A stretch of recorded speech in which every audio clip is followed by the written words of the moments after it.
Top quality और consistent performance के लिए सिर्फ सिल्वर पंप्स एंड मोटर्स, नाम याद रखना। આખરે એક બહેન ભાઈને રાખડી કેમ બાંધતી હોય છે? ભાઈની રક્ષા માટે, રાઈટ? કે પછી ભાઈ બહેનની રક્ષા કરે તે માટે? જો આમ જોવા જઈએ તો બંને કહી શકાય, કેમ કે બહેનની રક્ષા માટે ભાઈને રાખડી બાંધવાની કોઈ જ જરૂર નથી, રાઈટ? આજે આ વાત એટલા માટે કરી રહી છું કેમ કે એક ભાઈએ જ પોતાની 13 વર્ષની બહેન સાથે દુષ્કર્મ આચર્યું હતું. અને આ વાતનો જ્યારે ખુલાસો થયો ત્યારે બધા જ ચોંકી ઉઠ્યા હતા. નમસ્કાર, આજની ક્રાઇમ કહાની સાથે હું છું ખુશ્બુ પંડ્યા.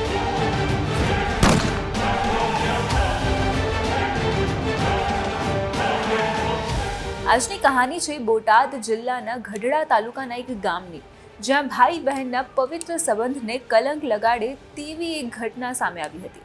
જ્યાં એક હવસખોર ભાઈએ તેની જ 13 વર્ષીય બહેન પર નજર બગાડી.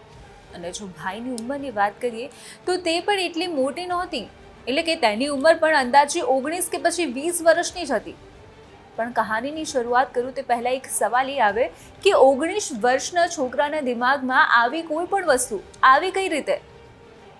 તો એક રિસર્ચ મુજબ ઘણા કિસ્સામાં પુરુષોને કે પછી છોકરાઓને એ પણ ખબર નહોતી હોતી કે બલાત્કાર છે શું.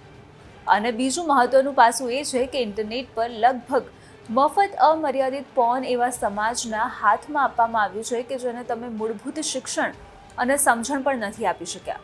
અને કદાચ આ જ ઓનલાઈન જમાનામાં ઇન્ટરનેટ અને વિવિધ સાઇટ્સ અને સગીર છોકરા હોય કે પછી પુરુષ તેમની વૃત્તિ બગાડી દીધી છે.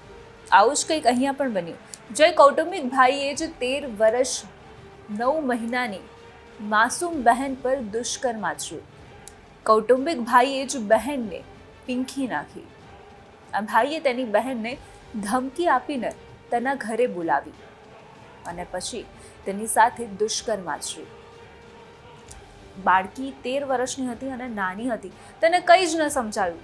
ત્યારબાદ ભાઈએ તેને ધમકી આપી તેથી બહેન ઘરે જઈને કોઈને પણ જાણ નહોતી કરી. પણ થોડા સમય બાદ દીકરીને પેટમાં દુખે છે. આવું વારંવાર કહેતા પરિવારજનો તેને દવાખાને લઈ જઈને ડૉક્ટરને બતાવવાનું નક્કી કરે છે. 4 ડિસેમ્બર 2024ના રોજ જ્યારે સારવાર માટે તેઓ તેમની દીકરીને હોસ્પિટલમાં લઈ ગયા ત્યારે સારવાર દરમિયાન એક એવી હકીકત સામે આવી કે પરિવારના તમામ સભ્યોને શોક લાગ્યો. ડૉક્ટરે એવી વસ્તુ કહી કે તેમના પગ નીચેથી જમીન ખસી ગઈ. ડૉક્ટરના કહેવા અનુસાર તેમની 13 વર્ષીય માસૂમ દીકરી ગર્ભવતી હતી. જે બાદ પરિવારજનોએ સગીર દીકરીને પૂછપરછ કરી, જેમાં તેમને જાણવા મળ્યું કે 3 મહિના પહેલા પ્રદીપ ભાઈએ મને ધમકી આપીને તેમના ઘરે બોલાવી હતી અને પછી મારી સાથે ગંદુ કામ કર્યું હતું. જે બાદ પરિવારજનોને ખ્યાલ આવ્યો કે તેમની દીકરી સાથે તેના કૌટુંબિક ભાઈએ જ દુષ્કર્મ આચર્યું હતું.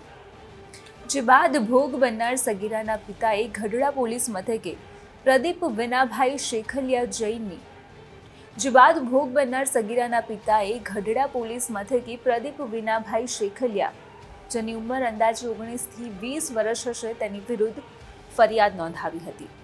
જેને પગલે પોલીસે દુષ્કર્મ અને પોક્સો કલમ હેઠળ ગઢડા પોલીસ સ્ટેશનમાં બીએસએની કલમ 65(1) તથા પોક્સોની કલમ 3(a) તથા 4નો ગુનો નોંધીને તેને પકડવા ચક્રો ગતિમાન કર્યા.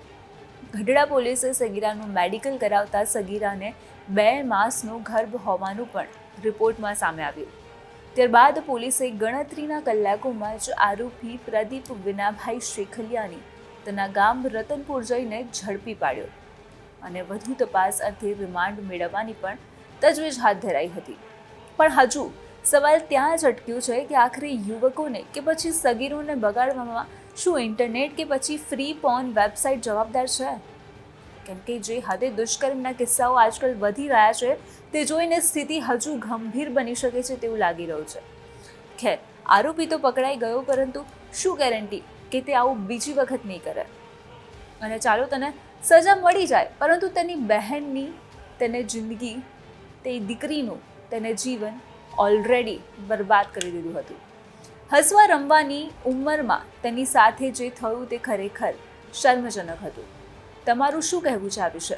શું લોકોને જાગૃત કરવાની જરૂર છે કે પછી આવી વેબસાઇટ જેના દ્વારા સગીરો કે પછી યુવકો ખોટું શીખી રહ્યા છે તેને બેન કરવાની જરૂર છે? ખેર, અત્યારે ક્રાઇમ કહાનીમાં બસ આટલું જ. આપણે ફરી મળીશું એક નવી કહાની સાથે. નમસ્કાર.